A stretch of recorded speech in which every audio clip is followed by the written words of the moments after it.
प्रत्येक 12 वर्षात हरिद्वार, प्रयागराज, उज्जैन आणि नाशिक या 4 ठिकाणी एक रहस्यमय आयोजन होतं, ज्याला कुंभ म्हणतात.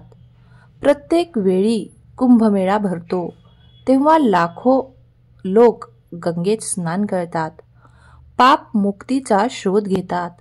पण यंदा प्रयागराज महाकुंभाबद्दल काही अद्वितीय रहस्य आहेत.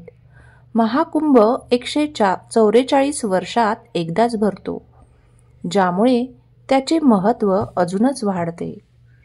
हा महाकुंभ धार्मिक उत्सवापलीकडे जाऊन श्रद्धा, इतिहास आणि विज्ञानाचा संगम मानला जातो. कुंभमेळ्याचा इतिहास आणि महत्त्व. कुंभमेळा केवळ धार्मिक विधी नसून तो भारताच्या सांस्कृतिक, आध्यात्मिक आणि सामाजिक प्रणालीचे प्रतिबिंब आहे. असे मानले जाते की कुंभ काळात पवित्र नद्यांमध्ये स्नान केल्याने आत्मा शुद्ध होते आणि सर्व पाप नष्ट होतात. कुंभ 4 ठिकाणी भरतात. नंबर 1 हरिद्वार, नंबर 2 प्रयागराज, 3 उज्जैन आणि 4 नाशिक. नागा साधूंचे आगमन आणि त्यामागील रहस्य.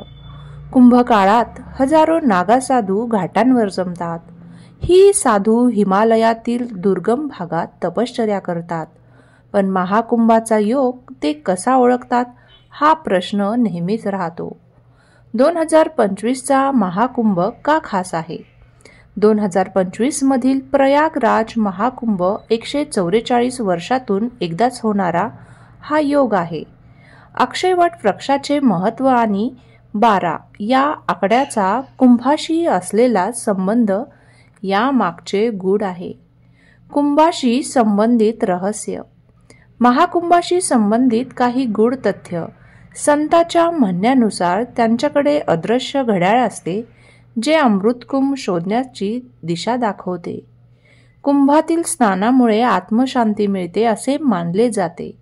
महाकुंभ फक्त अध्यात्म नाही तर शास्त्र आणि इतिहास यांचाही शोध आहे. कुंभाच्या अनोख्या गोष्टींविषयी अधिक जाणून घेण्यासाठी कथा पूर्ण ऐका. हा मेळा हिंदू धर्मातील सर्वात मोठ्या आणि पवित्र उत्सवांपैकी एक मानला जातो. कुंभमेळ्याची सुरुवात आणि त्याची परंपरा वैदिक काळातील आणि पुराणांमधील समुद्र मंथनाच्या कथेशी जोडली जाते. ऐतिहासिक दृष्टिकोनातून पाहिले तर कुंभमेळ्याच्या आयोजनाचा निश्चित काळ नाही, परंतु हे मानले जाते की त्याचा उगम किमान 2000 ते 3000 वर्षापूर्वीचा आहे. जर ऐतिहासिक पुराव्यांबद्दल बोलायचे झाले तर कुंभमेळ्याचा पहिला उल्लेख राजा हर्षवर्धन यांच्या राज्यकाळात आढळतो. प्रसिद्धी चीनी प्रवासी ह्युएन त्सांग यांनी यांच्या भारत भेटीत कुंभमेळ्याचा उल्लेख केला आहे. ही यात्रा सुमारे 1400 वर्षापूर्वीची मानली जाते. त्यांच्या वर्णनानुसार हर्षवर्धन 606 ते 647 इसवी सन प्रयागराज येथे या मेळाव्याचे आयोजन करत असत. या प्रसंगी राजा हर्षवर्धन यांनी त्यांची संपत्ती, वस्त्र, दागिने आणि खजिना मोठ्या प्रमाणावर दान केले होते. चीनी प्रवाशाच्या म्हणण्यानुसार या उत्सवात फक्त भारतातूनच नव्हे तर परदेशातूनही साधू, संत, विद्वान आणि भाविक सहभागी होत असत. आध्यात्मिक दृष्टिकोनातून पाहिले तर समुद्र मंथनाची पौराणिक कथा कुंभमेळ्याच्या उत्पत्तीचे महत्त्वपूर्ण कारण मानले जाते. पुराणामध्ये असे म्हटले आहे की एकदा इंद्रदेवांनी ऋषी दुर्वासांना रस्त्यात भेटल्यावर त्यांना प्रणाम केले. ऋषींनी त्यांना आनंदाने एक माळा दिली, परंतु इंद्रांनी त्या माळेचा मान न राखता ती त्यांच्या हत्तीच्या मस्तकावर ठेवली. हत्तीने ती माळ सुंडेतून काढून जमिनीवर चिरडून टाकली. हे पाहून ऋषी दुर्वास रागावले आणि त्यांनी इंद्रांना त्यांच्या साम्राज्य आणि शक्ती नष्ट होण्याचा शाप दिला. यामुळे देव शक्तिहीन झाले. शक्ती परत मिळवण्यासाठी देवांनी ब्रह्मा आणि शिव यांच्याकडे प्रार्थना केली. ब्रह्मा आणि शिव यांनी त्यांना विष्णूच्या मार्गदर्शनाखाली समुद्र मंथन करण्याचा सल्ला दिला. देव आणि असुरांनी एकत्र समुद्र मंथन करून अमृत प्राप्त करण्याचे ठरवले. मंथनासाठी मंदराचल पर्वत मंथनासाठी आणि नागराज वासुकी दोरीसाठी वापरण्यात आले. मंथनातून अमृत, कलश आणि अनेक रत्न बाहेर आले. देवांनी मोहिनीचा म्हणजे विष्णूचे रूप वापर करून अमृत फक्त देवांनाच दिले, ज्यामुळे असुर आणि देव यांच्यात 12 दिवस आणि 12 रात्री युद्ध झाले. युद्धादरम्यान अमृत कलश जयंत म्हणजे इंद्राचा पुत्र यांच्या हातात होता.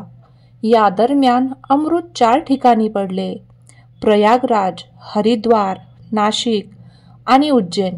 या ठिकाणी अमृत पडल्याने त्यांना पवित्र मानले गेले आणि त्या ठिकाणी कुंभ मेळ्याची परंपरा प्राचीन काळापासून सुरू झाली.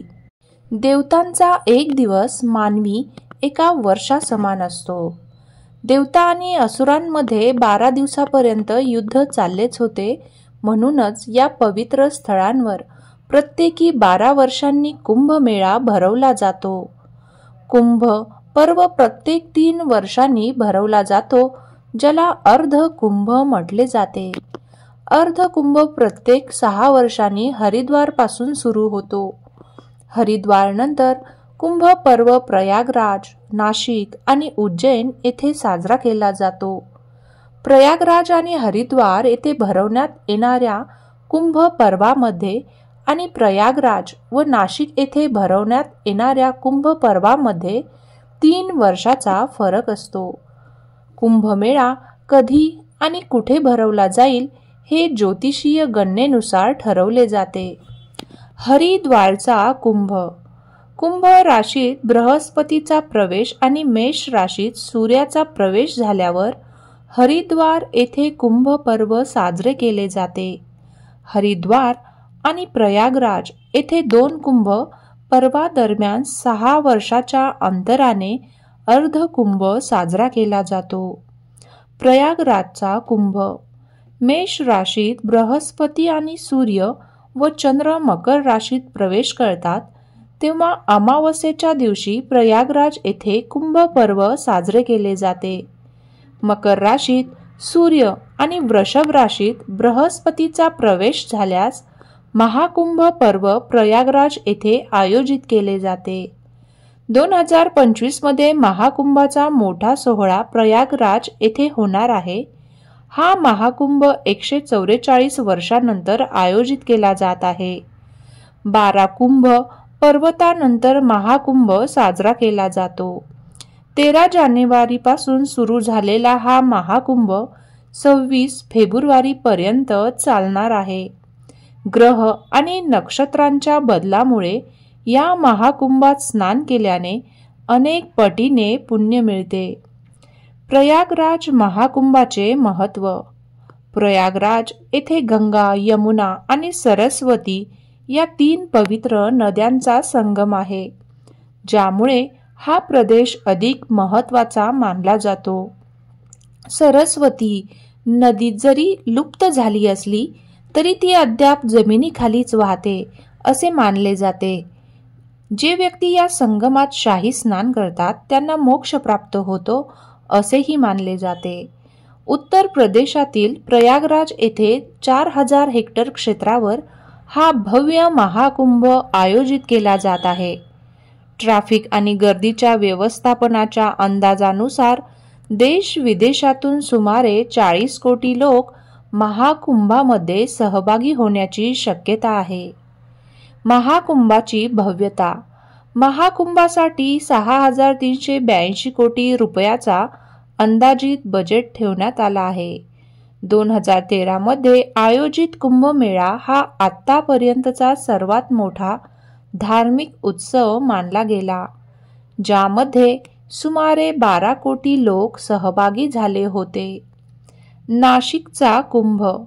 सिंह राशीत बृहस्पतीचा प्रवेश झाल्यावर गोदावरी नदीच्या काठावर नाशिक येथे कुंभ पर्व साजरे केले जाते. अमावस्येच्या दिवशी बृहस्पती, सूर्य आणि चंद्र कर्क राशीत प्रवेश करतात, तेव्हाही नाशिक येथे कुंभ पर्व आयोजित होते. उज्जैनचा कुंभ. सिंह राशीत बृहस्पती आणि मेष राशीत सूर्याचा प्रवेश झाल्यावर उज्जैन येथे कुंभ पर्व साजरे केले जाते. महाकुंभ मेळ्याचा इतिहास, परंपरा आणि रहस्य मराठीमध्ये. महाकुंभ मेळा एक ऐतिहासिक, धार्मिक आणि आध्यात्मिक पर्व. भारताच्या सांस्कृतिक आणि धार्मिक इतिहासामध्ये महाकुंभ मेळ्याला अतिशय महत्त्वाचे स्थान आहे. महाकुंभ हे एक असे धार्मिक आयोजन आहे जे 12 वर्षांनी 4 ठिकाणी हरिद्वार, प्रयागराज, उज्जैन आणि नाशिक येथे होते. यामध्ये लाखो भक्त, साधू, संत आणि पर्यटक पवित्र नद्यांमध्ये स्नान करण्यासाठी एकत्र येतात. महाकुंभ मेळ्याचा इतिहास. महाकुंभ मेळ्याचा उगम समुद्र मंथनाच्या कथेशी जोडला जातो. या कथेनुसार देव आणि दानव यांच्यात अमृत मिळवण्यासाठी समुद्र मंथन झाले. मंथनादरम्यान अमृत कुंभ प्राप्त झाला. या अमृत कलशावरून देव आणि दानव यांच्यात संघर्ष झाला. जयंत, जो भगवान इंद्राचा पुत्र होता, त्याने अमृत कलश घेऊन पळ काढला. यावेळी तो 12 ठिकाणी थांबला. त्यापैकी 4 ठिकाणी म्हणजे हरिद्वार, प्रयागराज, उज्जैन आणि नाशिक अमृताचा काही अंश सांडला. ही ठिकाणे आज पवित्र मानली जातात आणि येथे महाकुंभाचे आयोजन होते. सिंहस्थ कुंभ. उज्जैनमध्ये आयोजित होणाऱ्या कुंभाला सिंहस्थ कुंभ म्हटले जाते, कारण या कुंभात सिंह राशीमध्ये गुरुचे प्रवेश होते. हे आयोजन दर 12 वर्षांनी होते. कार्तिक अमावस्येला सूर्य, चंद्र आणि गुरु सिंह राशीत येतात, तेव्हा हा कुंभ विशेष महत्त्वाचा मानला जातो. शाही स्नान एक अद्वितीय परंपरा. महाकुंभामधील शाही स्नान ही एक भव्य आणि ऐतिहासिक परंपरा आहे. साधू, संत आणि भक्तांसाठी संगमात स्नान करण्याचा हा विशेष योग मानला जातो. मान्यता आहे की या स्नानामुळे पाप क्षालन होते आणि मोक्ष प्राप्तीचा मार्ग सुकर होतो. शाही स्नानाचा उगम. 14व्या ते 16व्या शतकात भारतावर मुघलांचे आक्रमण सुरू झाले होते. धर्म आणि परंपरा वाचवण्यासाठी साधूंनी आखाडे स्थापन केले. त्यानंतर कुंभाच्या आयोजनात या आखाड्यांच्या साधूंच्या प्रथम स्नान करण्याचा मान मिळाला. यालाच शाही स्नान म्हटले जाते. आजही साधू संत हत्ती, घोडे आणि पालख्यांमधून मिरवणूक काढत राजशाही घाटात संगमात डुबकी घेतात. यानंतर भक्तांना स्नानाचा लाभ घेता येतो. अक्षयवटाचे दर्शन. महाकुंभामधील स्नानानंतर अक्षयवट वृक्षाचे दर्शन करणे अत्यंत महत्त्वाचे मानले जाते. प्रयागराजमध्ये त्रिवेणी संगमाजवळील अक्षयवट हा पवित्र वृक्ष आहे. मान्यता आहे की या वृक्षाखाली पूजा केल्याने जन्म मृत्यूच्या चक्रातून मुक्ती मिळते. असेही म्हणतात की गंगा, यमुना आणि सरस्वती नद्यांचे पवित्र जल या वृक्षांच्या मुळांना सिंचन करते, ज्यामुळे हा वृक्ष अमर राहतो. ऐतिहासिक संदर्भ. अक्षयवटाचा उल्लेख प्राचीन पौराणिक ग्रंथांमध्ये तसेच गुप्त आणि मुघलकालीन शिलालेखांमध्येही आढळतो. असे मानले जाते की भगवान राम आणि माता सीता वनवासात असताना या वृक्षाखाली त्यांनी विश्रांती घेतली होती. हजारो वर्षाचा इतिहास असलेला हा वृक्ष कुंभ मेळ्याचा एक महत्त्वाचा भाग आहे. महाकुंभांशी संबंधित आणखी एक रहस्य. कावळा आणि अमृत. समुद्र मंथनाच्या वेळी अमृत मिळाल्यानंतर देवांनी ते सुरक्षित ठेवण्यासाठी विविध युक्त्या केल्या. दानवांना अमृत मिळू नये म्हणून भगवान विष्णूंनी मोहिनी रूप धारण करून त्यांना फसवले. अमृत कलश देवाकडे असताना जयंताने तो सुरक्षित ठेवण्यासाठी उडवून नेला. यावेळी त्याच्यावर दानवांनी हल्ला केला आणि अमृताचे काही थेंब या 4 पवित्र स्थळांवर पडले. या अमृत थेंबामुळेच या ठिकाणांना अमरत्व आणि पावित्र्य प्राप्त झाले. महाकुंभ श्रद्धा, परंपरा आणि आध्यात्मिकतेचा संगम. महाकुंभ मेळा केवळ एक धार्मिक उत्सव नसून तो भारतीय संस्कृतीचा प्रतीक आहे. पवित्र स्नान, काही मिरवणुका, शाही मिरवणुका आणि प्राचीन परंपरांचा अनुभव घेण्यासाठी लाखो भाविक या महोत्सवात सहभागी होतात. महाकुंभ मेळा श्रद्धा, परंपरा आणि आध्यात्मिकतेच्या अनोख्या संगमाचे प्रतीक आहे. काही असुरांपासून हे वाचवता येईल. जेव्हा जयंत अमृत कलश घेऊन धावत होता तेव्हा एका कावळ्याने पाहिलं. कावळ्याला या परिस्थितीचा काहीही अंदाज नव्हता, कारण त्याला कलशमध्ये अमृत आहे हे माहीतच नव्हते.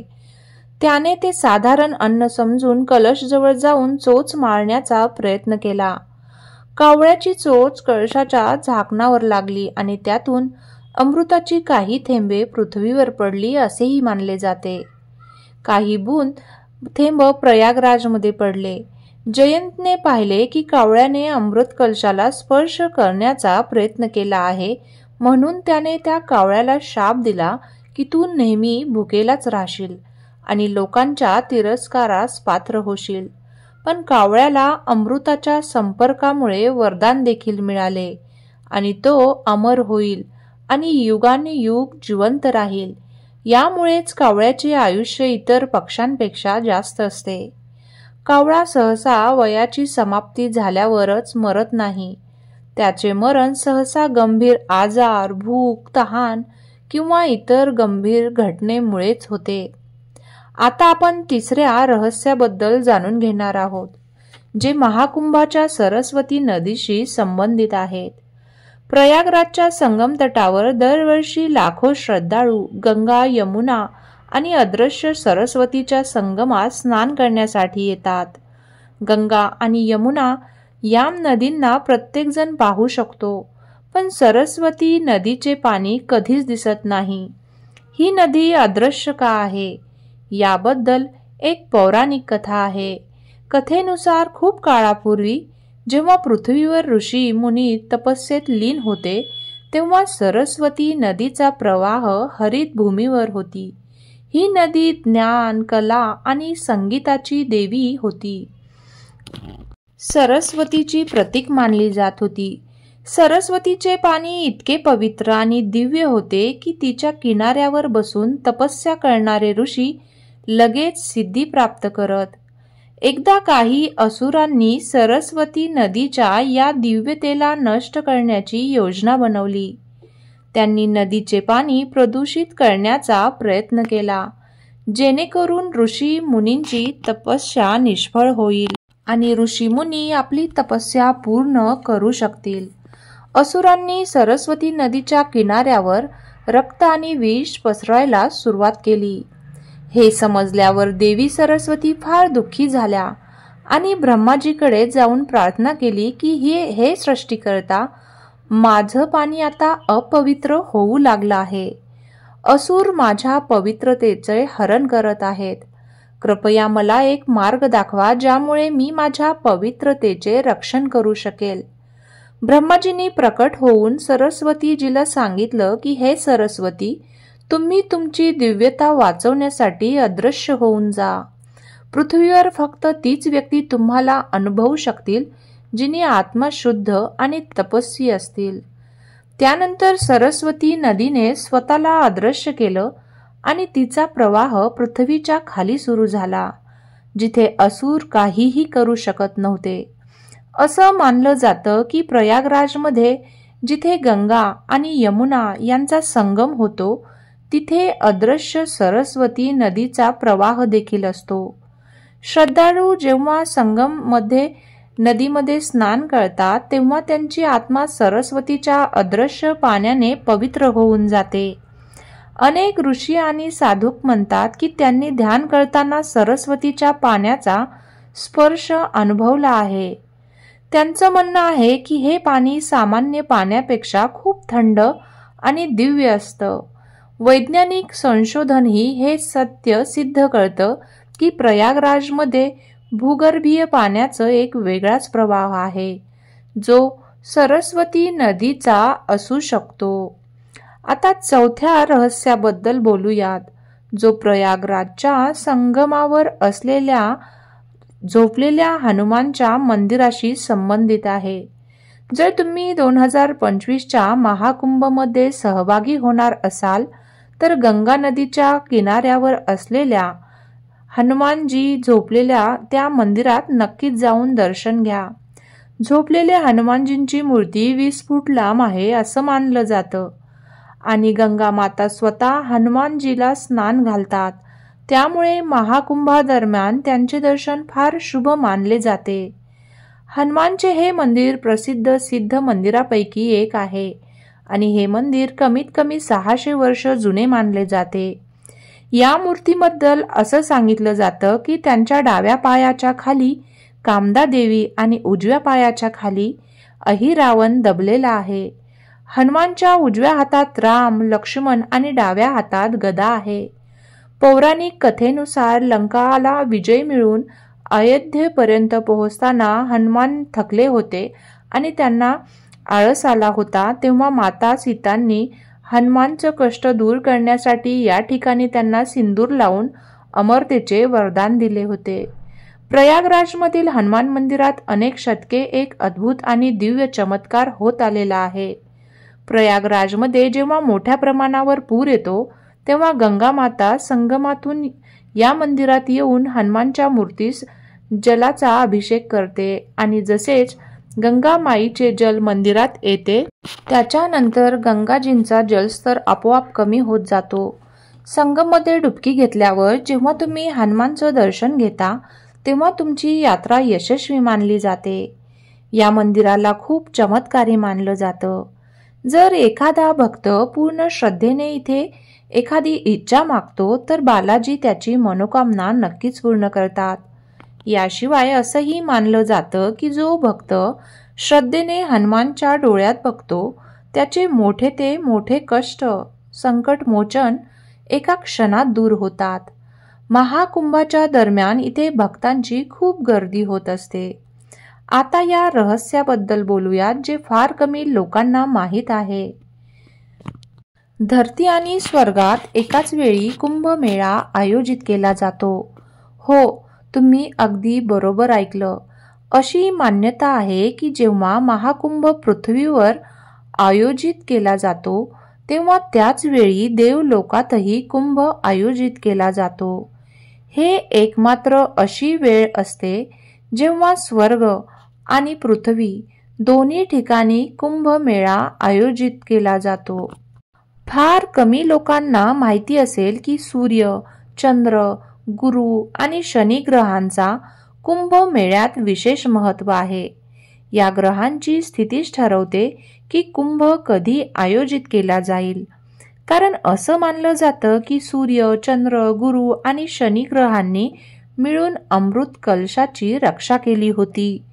म्हणूनच महाकुंभ मेळ्याच्या दरम्यान श्रद्धाळू जे काही इच्छा मागतात ती पूर्ण होते. कारण यावेळी देवता देखील प्रसन्न असतात. आता आम्ही तुम्हाला या घटनेविषयी सांगणार आहोत.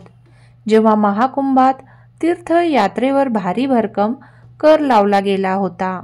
महाकुंभाचं प्रचलन खूप लांब काळापासून सुरू आहे आणि म्हणूनच इंग्रजांनी देखील भारतीय जनतेच्या महाकुंभ मेळ्याच्या महत्त्वाचं गंभीरतेने समजून घेतलं होतं.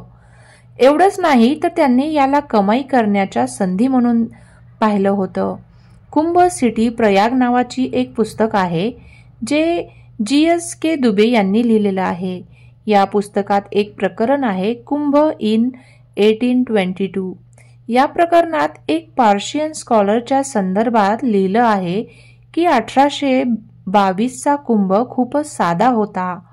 त्यात काही विशेष व्यवस्था केली गेली नव्हती. इंग्रजांनी कुंभ येणाऱ्या तीर्थयात्रांवर कर रचले. 4 आणे कर लावला होता. हा कर न भरता डुबकी मारणे जवळपास अशक्य होतं. माहिती देण्यासाठी सांगू की त्या काळातील 1 रुपया आजच्या 00 रुपयांच्या समकक्ष होता. त्यावेळी एका सामान्य कुटुंबाचा महिन्याचा राशनचा खर्च 1 रुपयात येत असे. कुंभ तीर्थयात्र्यांवर कर लावण्याचा कडक विरोध झाला. 1828 मध्ये हरिद्वार कुंभाच्या उत्तम आयोजनासाठी त्या काळचे गव्हर्नर जनरल लॉर्ड विल्यम्स बॅटिक यांनी 1000 रुपयांची मदत केली होती. पण इंग्रजांना कुंभ मेळा एक आश्चर्याची गोष्ट वाटत होती. त्यांना कळतच नव्हतं की आमंत्रण, सूचना किंवा निमंत्रणाशिवाय इतकी मोठी संख्या साधू आणि संन्यासी कुठे आणि कसे जमतात. वास्तविक कुंभात गरीब, श्रीमंत, राजा आणि व्यापारी सर्व जात होते. अशा स्थितीत इंग्रजांसाठी कुंभ एक व्यापाराची संधीसारखा होता. पण त्यावेळी कुंभाचा व्यापारी व्याप कमी होता. 1857च्या क्रांतीनंतर इंग्रज कुंभासंबंधी फारच सतर्क झाले होते. त्यांना भय वाटू लागलं होतं की कुठून तरी कुंभाच्या माध्यमातून क्रांतिकारकाची ज्वाला भडकू नये. तथापि इतिहासकारांच्या एका गटाचा असा दावा आहे की अकबराच्या शासनकालात कुंभमेळ्यातून कर वसुलीला सुरुवात झाली. नंतर हिंदूच्या मागणीवर कुंभात वसूल होणारा कर अकबरनेच बंद केला. असंही म्हटलं जातं की कुंभमेळा इतका मोठा आयोजन आहे की त्यात सहभागी श्रद्धाळूंना कोणत्याही प्रकारची अडचण येऊ नये यासाठी येथे मोठ्या प्रमाणात ट्रस्ट विविध सुविधा पुरवतात. विशेषतः भंडारे आयोजित करणे हे एक मोठं कार्य आहे जे महाकुंभ दरम्यान 24 तास चालतं. अनेक सामाजिक संस्था आणि एजन्सी पुण्य कमवण्यासाठी कुंभमेळा स्थळी भंडारे आयोजित करतात. यावेळी महाकुंभाच्या दरम्यान अनेक संस्था जसे की ओम नमः शिवाय यासारख्या समित्या भंडारे सुरू करू शकतात. हा भंडारा महाकुंभ संपण्यापर्यंत म्हणजे 26 फेब्रुवारी 2025 पर्यंत सुरूच राहील. मित्रांनो, महाकुंभ मेळा फक्त आस्थेचा सर्वात मोठा केंद्र नाही, तर तो आपला देश भारताच्या अर्थव्यवस्थेसाठी देखील खूप फायदेशीर ठरणार आहे. या महाकुंभात अंदाजे 4 लाख कोटी रुपयांपेक्षा जास्त व्यापार होईल, ज्यामुळे भारताच्या अर्थव्यवस्थेला मोठ्या प्रमाणावर वाढ मिळेल. या आयोजनामुळे GDP मध्ये 1% जास्त वाढ होईल आणि सरकारी खजाने देखील नवीन उंचीवर पोहोचतील. अनुमानानुसार 2025 मध्ये अंदाजे 40 कोटी श्रद्धाळू येथे येतील, ज्यात भारतासोबतच परदेशातील लोकही महाकुंभाच्या आयोजन स्थळावर येतील, ज्यामुळे 2 लाख कोटी रुपये कमाई होऊ शकते. पण महाकुंभ मेळ्याचा सर्वात मोठा फायदा हा आहे की याच्या माध्यमातून लाखो लोकांना रोजगार मिळतो. प्रयागराजमध्ये 4000 हेक्टर क्षेत्रात कुंभमेळा आयोजित केला जात आहे. या संपूर्ण क्षेत्राला 25 सेक्टरमध्ये विभागले गेले आहे. प्रत्येक सेक्टरमध्ये 400हून अधिक म्हणजे जवळजवळ 8000 संस्थांचा समावेश आहे. या संस्थांमध्ये काम करणाऱ्या कारागिरांना आणि मजुरांना मेळ्यातील अस्थायी शिबिरे आणि इतर पायाभूत सुविधा पूर्ण करण्याचे काम करावे लागते. यामुळे कुंभ मेळ्याच्या आयोजनाने लाखो कुटुंबांना आणि दुकानदारांना खुशाली आणि आनंद मिळवून दिली आहे. 5वे रहस्य, महाकुंभ मेळ्यातील नागा साधूंनी जादुई उपस्थिती आहे. महाकुंभ मेळा नागा साधूंसाठी विशेषतः ओळखला जातो. कुंभ मेळा इतका महत्त्वाचा आहे की त्यात नागा साधूंच्या उपस्थितीशिवाय तो अपूर्ण असतो. हे साधू जसे नग्न राहतात आणि तपस्वी जीवन जगतात, महाकुंभात आपली अलौकिक शक्ती दाखवतात. पण विचार करण्यासारखी गोष्ट आहे की नागा साधू फक्त कुंभ मेळ्यातच दिसतात आणि नंतर ते अदृश्य होतात. ते नंतर कुठे जातात आणि त्यांचा कुंभमेळा आणि त्यांचा इतिहास काय आहे? नागा साधू बनण्याची प्रक्रिया काय असते हे जाणून घेणे अत्यंत महत्त्वाचे आहे, कारण बहुतेक लोकांना कुंभमेळ्यात दिसणाऱ्या नागा साधूंच्या बलिदानाबद्दल फार काही माहिती नसते. यामुळे आपण नागा साधूंच्या रहस्यमय जगाबद्दल आणि त्यांचा कुंभमेळ्याशी संबंध याबद्दल आता माहिती घेणार आहोत. नागा साधूंची उत्पत्ती. जितके नागा साधू विचित्र दिसतात तितकेच त्यांचा इतिहास देखील विचित्र आहे. नागा साधूंच्या उत्पत्तीबद्दल अनेक गोष्टी सांगितल्या जातात. काही लोक मानतात की नागा साधूंची उत्पत्ती म्हणजे भगवान विष्णूच्या अवतार आणि दत्तात्रेयाशी संबंधित आहे. याबद्दल एक कथा आहे ज्यात सांगितले जाते की पूर्वी एक दैत्य रूपी राजा अधमकरर नावाचा होता, जो म्हणायचा की तो स्वतः भगवान आहे आणि लोकांनी त्याची पूजा केली पाहिजे. इतर कोणत्याही देवतेची पूजा करू नये. त्याने संपूर्ण पृथ्वीवर आपला आतंक माजवला होता. त्यानंतर भगवान दत्तात्रय यांनी या असुर राजाला मुक्ती देण्यासाठी आपल्या शरीरावर एक दिव्य आभा निर्माण केली, ज्यात लांब केस, दाढी, मिशा आणि शरीरावर एकही कपडा नसेल, आणि संपूर्ण शरीरावर भगवान शिवाची विभूती लपेटलेली, गळ्यात 11 मुखी रुद्राक्ष आणि हातात त्रिशूळ घेत एक साधू उत्पन्न झाला, ज्याला लोक नग्न साधू म्हणू लागले. हे नग्न साधू पुढे जाऊन नागा साधू म्हणून ओळखले गेले. काही लोकांचं असं म्हणणं आहे की नागा साधूंना एक संघटित रूप देण्याचं श्रेय आदिगुरु शंकराचार्यजींना जातं, कारण त्यांना असं वाटलं की सर्व राजा महाराजा योग्य योद्धे असले तरी ते केवळ आपल्या प्रजेसाठी आणि महालासाठी शस्त्र उचलत होते, पण धर्माच्या रक्षणासाठी कोणीही पुढे येत नव्हते. आदिगुरु शंकराचार्य यांना हे समजून उमजलं की धर्माचं रक्षण शास्त्रातून होणार नाही, त्यासाठी शस्त्र उचलणं आवश्यक आहे.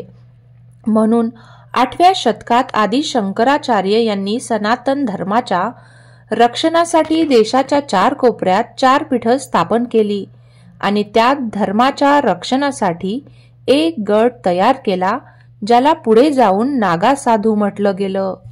नागा साधूंनी आपल्या तप आणि साधनेचा परंपरेच्या पलीकडे भारताच्या रक्षणासाठी आणि धर्माच्या रक्षणासाठीही महत्त्वपूर्ण भूमिका निभावली आहे. इतिहासात नागा साधूंनी आपल्या बलिदान आणि वीरतेचे अनेक उदाहरणांची ओळख दिली आहे.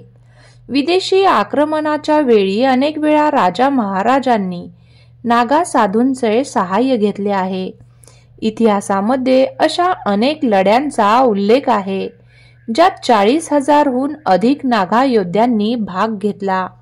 आता आपल्याला नागा साधूंच्या बलिदानासंबंधी काही कथा सांगणार आहे.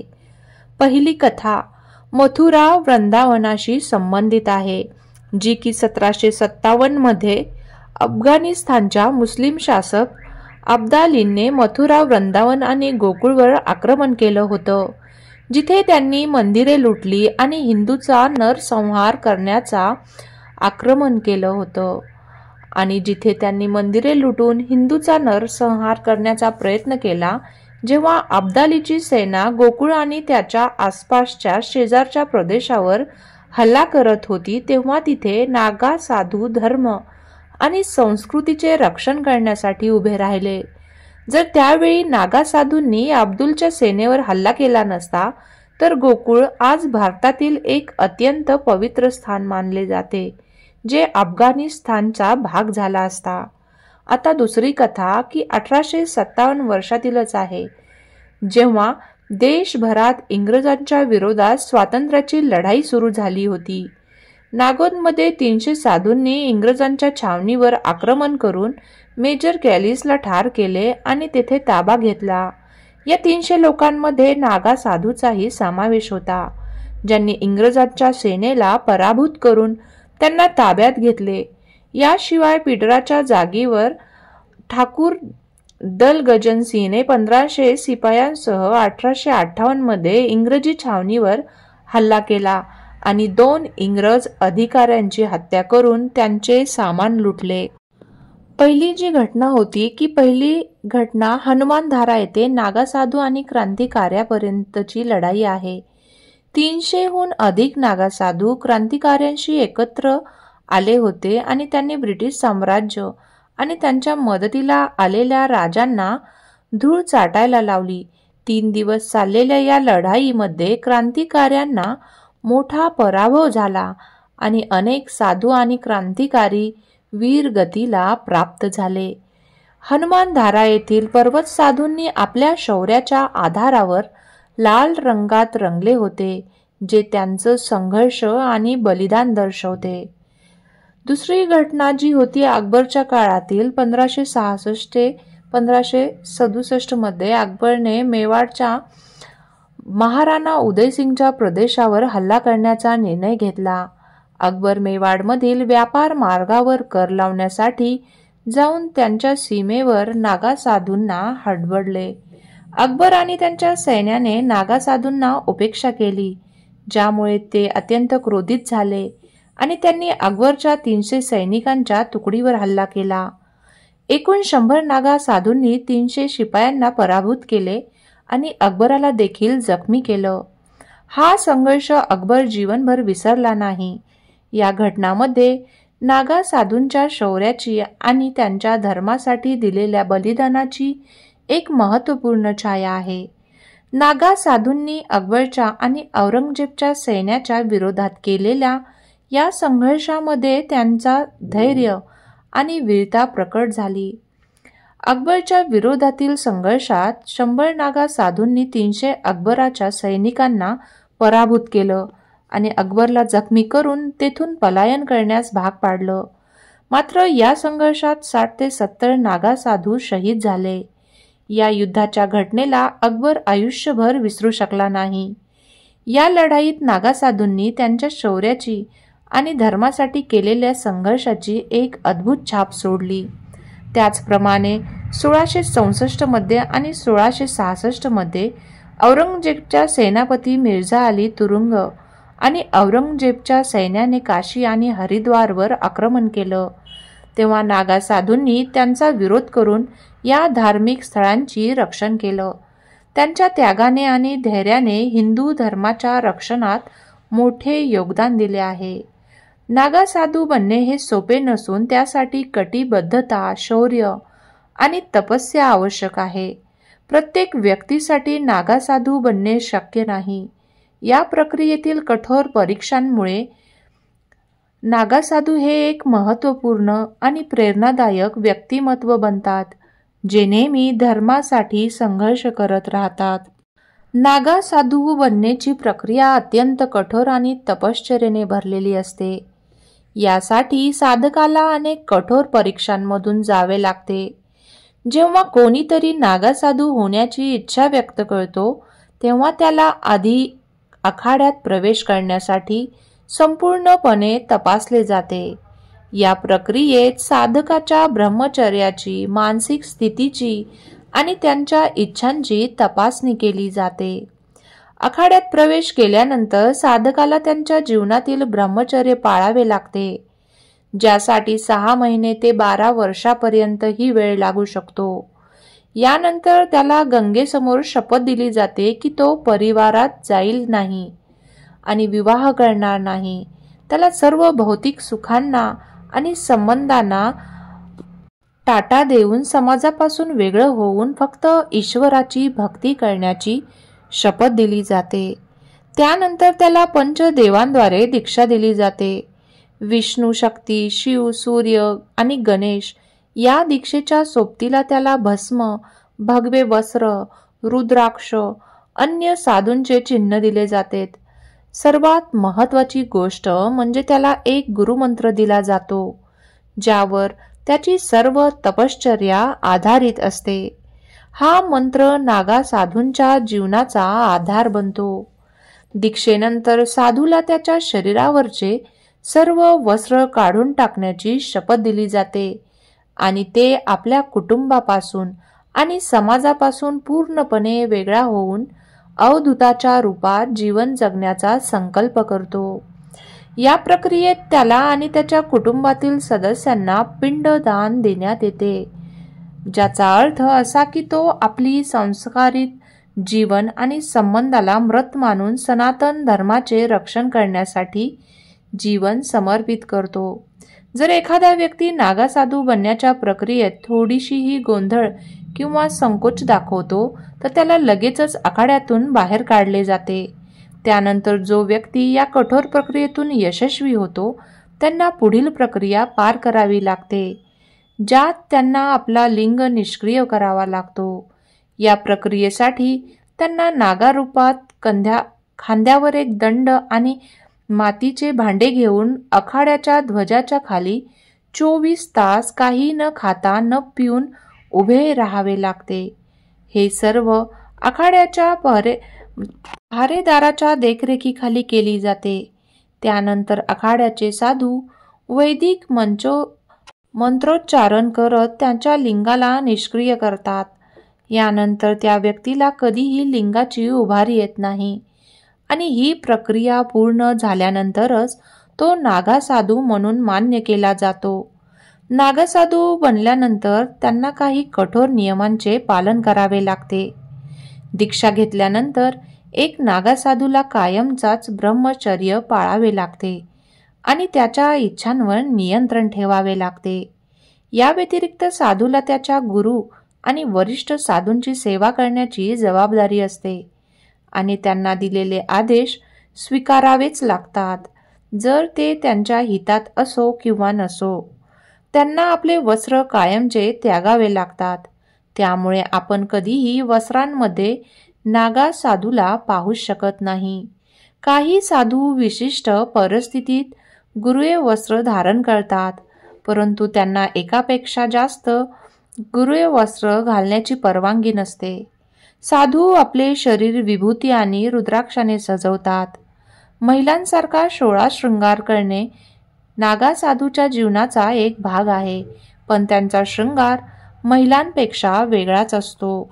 नागा साधू 17 प्रकारचे शृंगार ने सजलेले असतात आणि माथ्यावर विभूतीचा लेप लावलेला असतो आणि पायात चांदीचे किंवा लोखंडाचे कडे असतात. नागा साधूला आपल्या केशाचा त्याग करावा लागतो आणि त्यानंतर त्यांना जटा घालावे लागतात. नागा साधूंचे जीवन आणि तपस्या. नागा साधू हे आपल्या आध्यात्मिक जीवनासाठी प्रसिद्ध आहेत आणि त्यांच्या दिनचर्येत अनेक कडक नियम पाळले जातात. नागा साधू स्वतःला सजवण्यासाठी 17 प्रकारच्या शृंगाराचा उपयोग करतात. यामध्ये त्यांच्या कपाळावर भस्म आणि रोळीसह लेप असतो. त्यांच्या पायामध्ये चांदी किंवा लोखंडाचे कडे असतात. नागा साधूंना त्यांच्या केसांबाबत 2 पर्याय दिले जातात. एक तर सगळ्या केसांचा त्याग करणे किंवा जटा धारण करणे. त्यामुळे बहुतांश नागा साधू जटा धारण करतात.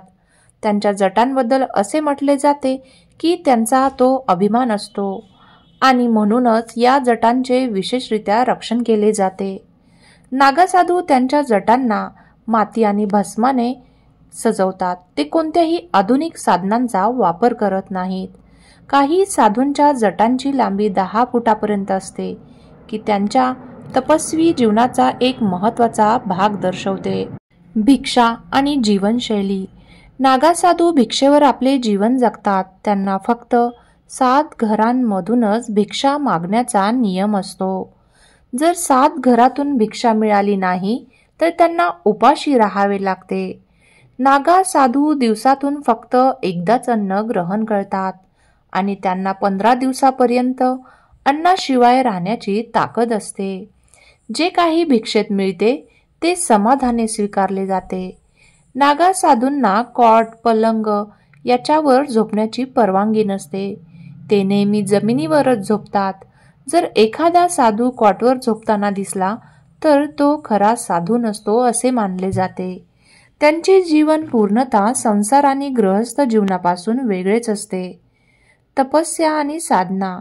नागा साधूंचे जीवन कठोर तपस्याने भरलेले असते. त्यांच्या दैनंदिन जीवनाची सुरुवात मध्यरात्री 3 वाजता होते. कडाक्याच्या थंडीत किंवा उष्णतेत ते सकाळी उठून स्नान करतात आणि मग तपश्चर्येत मग्न होतात. ते दिवसभर ओम नमो नारायण हा मंत्र म्हणतात. हा त्यांचा अभिवादन मंत्र आहे. नागा साधू हे शिवभक्त असतात आणि शिवाशिवाय ते इतर कोणत्याही देवतेला मानत नाहीत. नागा साधूंची सामग्री. नागा साधूंकडे त्रिशूळ, डमरू, रुद्राक्ष, तलवार, शंख, कुंडल, कमंडल, कडा, चिमटा, कमरपट्टा, चिलम, धुनी आणि भस्म यासारख्या गोष्टी असतात. या सर्व वस्तू त्यांच्या आध्यात्मिक जीवनाचा एक भाग आहे. नागा साधूंच्या जीवनाचा संदेश. नागा साधूंचे जीवन हे कठोर नियम, तपश्चर्या आणि संयमाने भरलेले आहे. त्यांनी आपल्या जीवनाचा त्याग करून पूर्णतः आध्यात्मिक मार्ग स्वीकारलेला असतो. अशा या साधूंच्या जीवनशैलीतून धैर्य, संयम आणि निस्सीम भक्ती यांचा आदर्श पाहायला मिळतो. नागा साधूंच्या जीवनशैलीतील विशेषतः त्यांचा तप आणि त्यांचे नियम खूप कठीण असतात. ते आपले शरीर मलिन करून तपश्चर्येत मग्न होतात. आजही खूप संख्या मध्ये तरुण नागा साधू होतात, परंतु त्यासाठी एक कठोर पात्रता आणि परीक्षा असते. नागा साधू होण्यासाठी व्यक्तीला आपली काम वासना नियंत्रित करावी लागते. त्यांना 24 तासांमध्ये एकच वेळ खायला मिळते, जे सामान्य माणसासाठी खूप कठीण आहे. नागा साधूला ब्लॅक कॅट कमांडोच्या सळतेशिवाय कठीण प्रशिक्षण दिले जाते. त्यांना भगवान शिवाचे 51 प्रकारचे शस्त्र प्रशिक्षण दिले जाते आणि यासाठी त्यांना सर्व ऋतूंमध्ये एकसारखे जीवन जगण्यासाठी शारीरिक आणि मानसिकदृष्ट्या सशक्त केले जाते. नागा साधू प्रत्येक दिवसाच्या सुरुवातीला 3:30 वाजता उठून स्नान करतात आणि आपली तपश्चर्या सुरू करतात. नागा साधूंच्या मृत्यूनंतर त्यांचा अंतिम संस्कार सामान्य हिंदू परंपरेप्रमाणे जाळला जात नाही. त्यांचे शरीर जळवले जाऊ नये, कारण ते जंगलामध्ये किंवा पर्वतांमध्ये वावरत असतात आणि आपल्या शरीरावर राख लावून ठेवतात. जर त्यांचे शरीर जाळले गेले तर हे त्यांच्या आणि आराध्याचा अपमान होईल. म्हणूनच त्यांना भूसमाधी दिली जाते. यामध्ये साधूला सिद्ध योगाच्या मुद्रामध्ये बसून समाधी दिली जाते. नागा साधूंचे निवासस्थान हिमालयाच्या गुफामध्ये किंवा एकांत ठिकाणी असतो. ते कुंभमेळ्यातच दिसतात आणि नंतर अदृश्य होतात. त्यांच्या निवासस्थानी येणाऱ्या लोकांच्या मनात अनेक प्रश्न निर्माण होतात, कारण ते यथासंभव एकांत ठिकाणी राहणे आवडतात.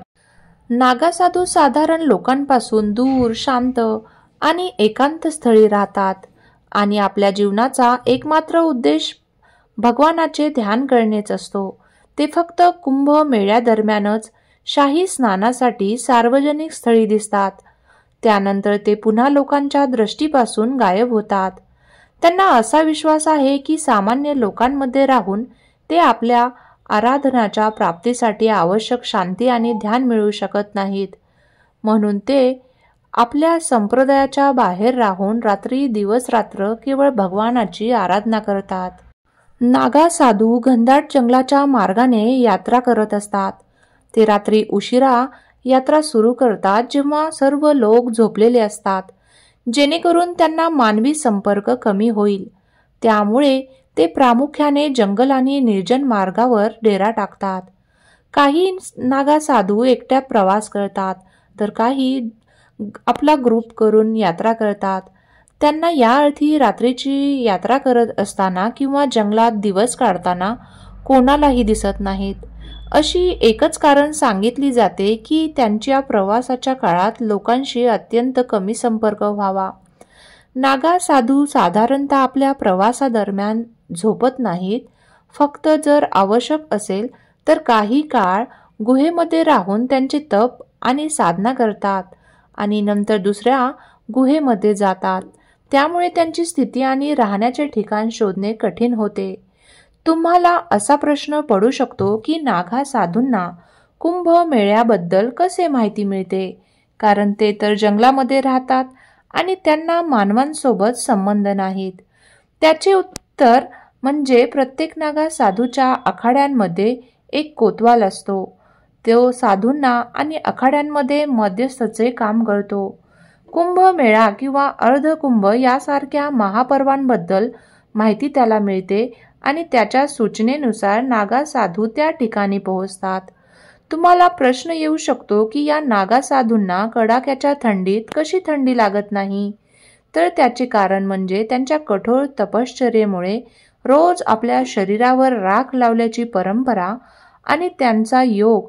यामुळे जरी ते थंड वातावरणात नग्न असले तरी त्यांना काही प्रमाणातून थंडीतून आरामच मिळतो. याशिवाय नागासाधू 3 प्रकारचे योग करतात, जे थंडीतून निपटण्यासाठी त्यांना मदत करतात, जे आपल्या विचारांवर आणि आहारावरही संयम ठेवतात. आता आपण पुढील रहस्याबद्दल जाणून घेणार आहोत, जे कुंभमेळ्यादरम्यान नागासाधू आणि बैरागी साधू यांच्यातील युद्धाशी संबंधित आहे. हे घडले 1253 मध्ये, जेव्हा हरिद्वारमध्ये कुंभमेळा आयोजित केला होता. लाखो श्रद्धाळू संगम तटावर एकत्र झाले होते. कुंभमेळ्यात स्नान करण्याचे विशेष महत्त्व होते, कारण ते राजयोग स्नान म्हणून ओळखले जात होते, जे धार्मिक दृष्टिकोनातून अत्यंत पवित्र मानले जाते. कुंभमेळ्यात 2 प्रमुख धार्मिक गट होते, नागासाधू आणि बैरागी संन्यासी. नागासाधू त्यांच्या शारीरिक ताकदी, युद्धकले आणि कठोर साधनेसाठी प्रसिद्ध होते, तर बैरागी संन्यासी शांती, ध्यान आणि साधनेसाठी प्रसिद्ध होते. यांच्यात एक मोठा धार्मिक वाद निर्माण झाला, जेव्हा हा प्रश्न उठला की कुंभमेळ्यात स्नान करण्याचा योग्य मार्ग काय. नागा साधूंनी बैरागीला आव्हान दिले की त्यांचे स्नान आणि साधना शारीरिक शक्ती आणि भक्तीसह असावे, ना की फक्त मानसिक शांतीच्या शोधात. बैरागी संन्यासीने हे मान्य करायला नव्हते आणि त्यांनी नागा साधूंनी दिलेल्या दृष्टिकोनालाही चुकीचे ठरवले. त्यामुळे दोन्ही गटांमध्ये संघर्ष सुरू झाला. नागा साधूंनी त्यांच्या तिखट शस्त्रांचा आणि युद्धकलेचे प्रदर्शन करत बैरागीवर हल्ला केला. बैरागी संन्यासी देखील त्यांच्या ध्यान साधने आणि आत्मशक्तीच्या जोरावर नागा साधूंना तोंड देत होते. हे युद्ध कुंभमेळ्याच्या संगम तटावर गडबडीत निर्माण करणारे ठरले. हळूहळू हे युद्ध नियंत्रणाबाहेर गेले.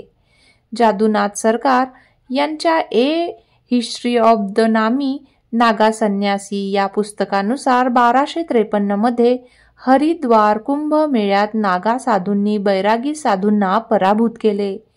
तर मित्रांनो, हे होते महाकुंभच्या इतिहासाशी संबंधित रहस्य आणि त्याचे विविध पैलू, ज्याबद्दल आपण या व्हिडिओमध्ये जाणून घेतले.